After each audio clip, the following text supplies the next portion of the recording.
Some huge institutions came about quietly. No muss, no fuss. The International Criminal Court, also known as the ICC, came about by treaty in 1998. It came about through having had enough countries ratify the treaty by 2002. Now it's beginning to function. But who knows about it? Almost no one. The International Criminal Court is not the body that tried Slobodan Milosevic of the former Yugoslavia. It is not the body that tried that fellow Charles Taylor who was alleged to have caused all that trouble over diamonds in Sierra Leone. In 1953, the Union of Coal and Steel was created in Europe. Who knew about that? Few. The people of Europe started voting in the late 1970s. Had there been much news prior to that? No. It just happened. In other cases, too, major institutions were quietly created. The newspapers, the television, the media hardly go into what's going on. Is that what's happening now? The UNPA is a proposal being put forward by many sponsors. It's being headed by KDUN, Committee for a Democratic UN. Its supporters include the former Secretary General of the United Nations, Boutros Boutros-Ghali. It's worth looking into. To look into it, look up UNPA. There's a support sheet that anybody can sign. But what about sustainability?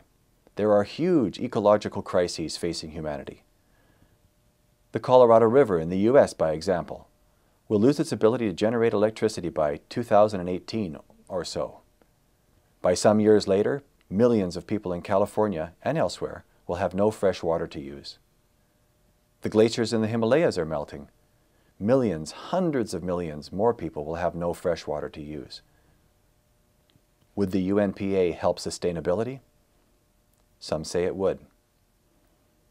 Professor Bill Rees of the University of British Columbia has developed a model of measuring the size of an individual's ecological footprint. We need to live within the finite resources of the planet. There are 4 techniques that might be used to help the planet's sustainability: a cap-and-trade system, an expanded Kyoto Protocol, a series of treaties, and a functional units system. A new global institution is needed to figure out which to use and what it would do. The acronym UNPA stands for United Nations Parliamentary Assembly, something that we are hoping to establish to democratize the UN and to give citizens a voice. No, this body is purely a proposal currently, but it is a very serious proposal. I think it's a very good idea to have a United Nations Parliamentary Assembly for a bunch of reasons. It promotes democracy in the United Nations. It allows people to express themselves as global citizens in a way that they cannot now. They vote in the municipal elections in Canada, in the provincial elections, in the federal election, and people are global citizens, so they want to be able to participate in the global level, but they can't yet. Initially, the UNPA would be formed by drawing from the ranks of former parliamentarians, for instance, but ultimately, over time, parliamentarians would be elected by the citizenry of each nation, each UN member nation, and one would hope that as this developed, member nations would increase in number. Yes, I think first it would be just the consultative status. And then, I hope there'd be more and more coming in that would make things legal. It wouldn't have legal clout at first, but I would hope that bit by bit that would come, and how it actually gets organized. It's happening in small measure around the world. The European Parliament, the nations coming together in Europe, for example, to work on issues, and it's quite incredible what countries have come into that, from countries that are very open and transparent to, unfortunately, some countries that remain quite closed. But it's been a good thing for Europe. And some very unusual things have come about. Who would think that the Germans and French, with their long history of border clashes and animosity and power mongering, that they have actually worked together and come in as one voice in recent years? It would be initially a consultative body working closely with the United Nations and the international community. And the idea is that it would help solve global issues that can't seem to be solved by the international community currently.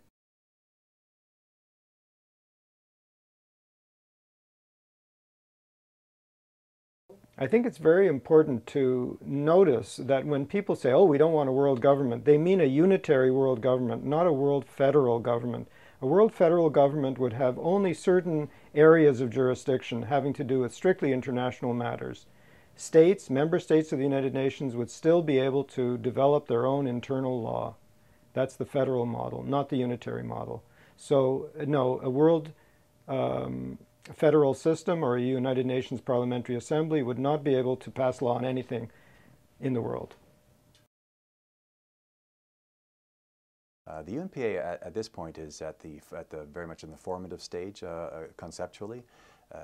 There's been a lot of advances. There's many people of great influence, former politicians, heads of state, intellectuals, celebrities even, and many what we could term regular folks have signed onto the NPA. That's and at this stage we are the campaign is in full swing.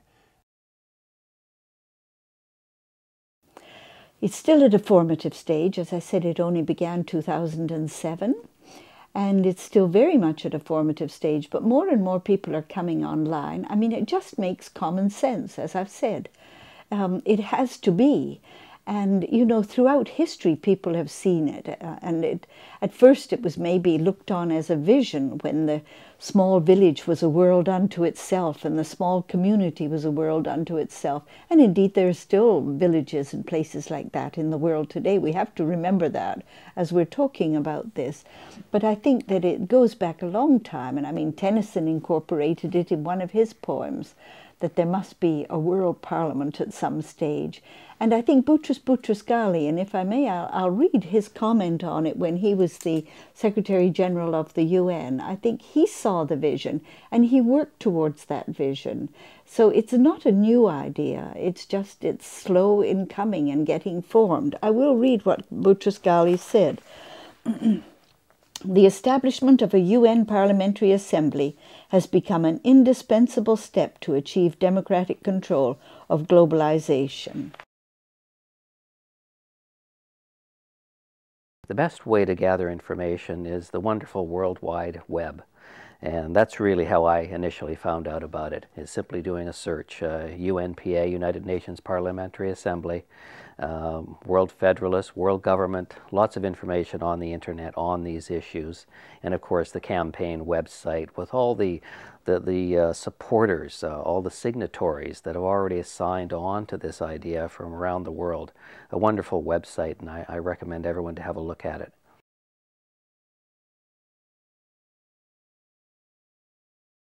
People who think that a body, an international body like the United Nations Parliamentary Assembly or the UNPA, could have very important impact on the efforts for global sustainability by implementing and supervising or monitoring various groups or individual states or groups of states to have something like a true cap-and-trade system or an expanded Kyoto Protocol system or a series of treaties between states, or something that can be found through the Vancouver branch of the World Federalist Movement Canada called the Functional Unit System, to actually occur. So the UNPA could be very important in enabling global sustainability.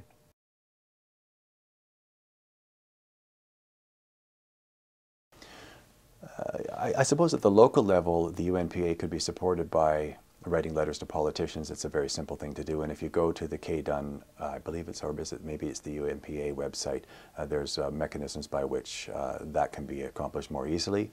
Your local member of parliament or our government representative would be, if they haven't heard of it already, certainly bring it to their attention would be one very good step. This is a poem by Alfred Lord Tennyson, written in 1842, The Federation of the World. And in it, he's expressing the desire for a world parliament. Yes, we dip into the future, far as human eye can see the vision of the world and all the wonder that shall be. Hear the war drum throbbing no longer. See the battle flags all furled. In the Parliament of all, the Federation of the world.